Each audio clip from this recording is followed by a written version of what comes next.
How do I practice after completing Google Ads course without any client work? Okay, this is one of the most common questions asked, and the answer will be that you need to try and get some work as an apprentice with some company or with somebody or as a freelancer.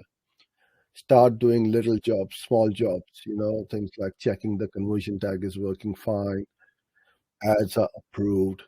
So these are the things which one needs to be done, but you can do this without much experience. And then as you keep doing these, you will gain experience.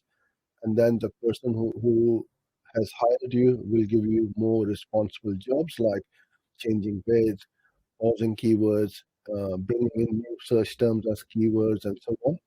So start small, do the trivial tasks of checking everything is set up properly, which we need to do this for every client account, and then hopefully you will be able to get your own clients.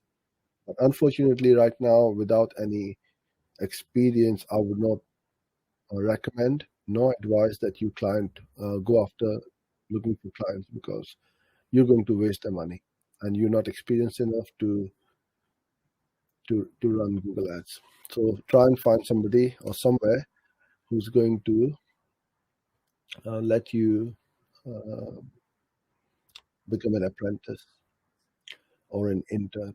Some companies will hire you and pay you for that, and some won't. That's up to you how you wish to go forward.